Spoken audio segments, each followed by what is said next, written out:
guys! Happy Friday! It is February 7. Time check, it is 10:30 ng umaga. So, kagabi, pag uwi natin galing sa trabaho or kahapon, medyo masama ang ating pakiramdam. Paglabas ko sa facility ay masakit na yung ating ulo at bahing na tayo ng bahing. So, tayo ay nagpahinga. Hindi na natin kailangan mag-prepare masyado dahil meron tayong mga na-prepare na pagkain bago pa ako pumasok sa work. Anyway, isa lang ang ating patient for today at kahit na hindi pa maayos ang ating pakiramdam ay pinuntahan natin yan. Sa akin harap guys, ipapakita ko sa inyo kung ano ang aking ginagawa bilang ordinaryong nanay dito sa Amerika. Dahil mahal na ang bilihin. I think kahit saan tayong lugar, mapa-Pilipinas man yan o dito sa lugar ni Uncle Sam, lahat ng mga bilihin ay sobrang mahal na. At dahil sa tayong bargain hunter, kapag ako ay merong time, pupunta talaga ako sa store para magtingin ng kanilang mga deals. And luckily today, papunta natin sa Giant, which is malapit lang sa bahay ng aking patient, ay nakabili tayo ng mga karne na naka-clearance or naka-sale ng almost or at least 50% off. So lahat ng mga nakikita nyo ngayon ay nakuha natin sa murang halaga. This is not to brag but to inspire yung mga ibang mga nanay or mga ibang mga workers na nagrereklamo or nahihirapan dahil sa mahal nga ng bilihin.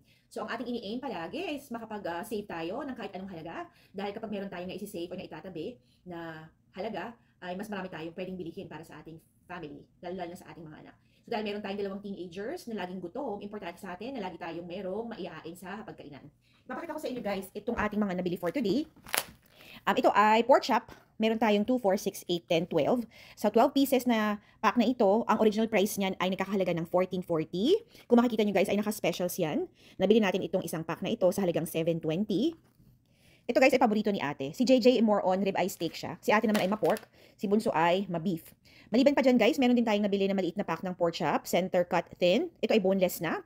From $6.26, bumaba yan sa halagang $3.13 at yan ay 50% off ulit.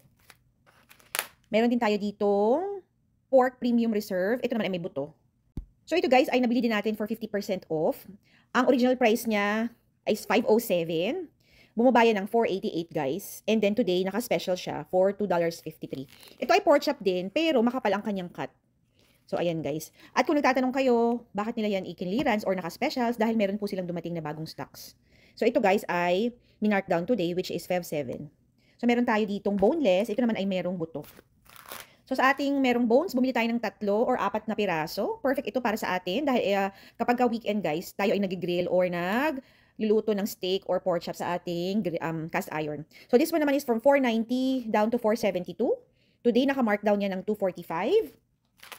Ito pa guys, ang isa from $5.29 or from $5.50 down to $5.29 down to $2.75. At kung mapansin nyo guys, kung makita nyo yan, wala po siyang kaitim-itim. So fresh na fresh pa din.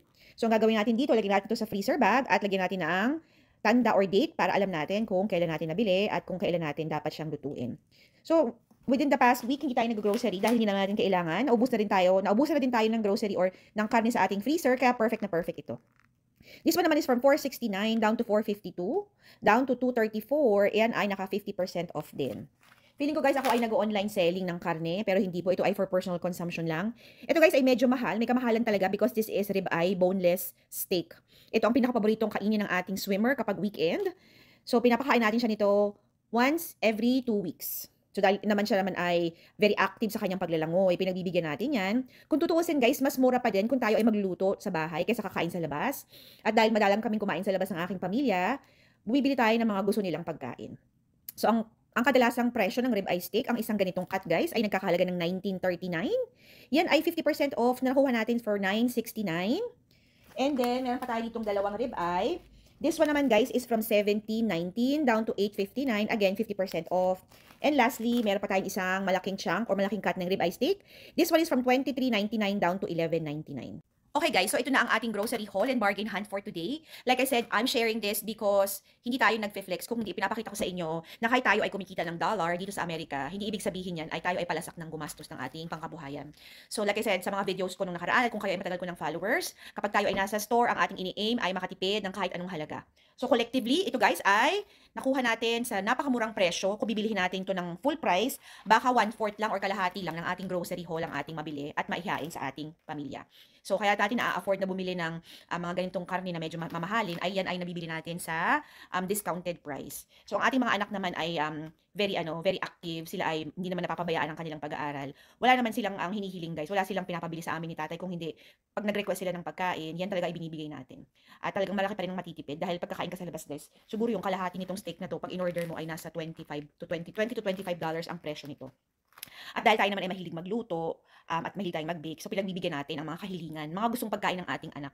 So ang ating kitchen ay napakadumi niyan palagi, dahil tayo ay araw-araw na nagluluto. Anyway, yan lang muna for today's video, guys. Wala tayong masyadong kaganapan for today dahil ako nga ay nagtrabaho at isa lang ang ating kinitang pasyente. Dahil tayo ay masama pa din ang ating pakiramdam. Wala naman tayong lagnat, guys. Pero siguro dahil sa nagpapalit niya ang panahon, kahapon pumasok tayo na malamig, icy yung condition. Tapos nga pag uwi ko ay medyo hindi na maganda ang ating pakiramdam. Anyway, tayo ay liligpitin na natin ito. Lalagyan na natin ito sa individual freezer bag. Ilalagay natin sa ating freezer, and then magliligpit din tayo ng ating dining room dahil hindi pa tayo nakakapag unpack ng ating mga dinala nung weekend nung kami ay pumunta sa Ocean City, Maryland para sa tournament ni ate.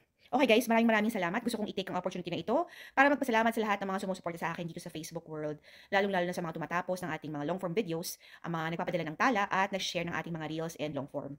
Thank you so much for watching. Happy Friday to all. Happy weekend everyone. Stay safe and remember, family time is the best time, and every gising and every bargain with a lot of savings is always a blessing. God bless everyone. Bye!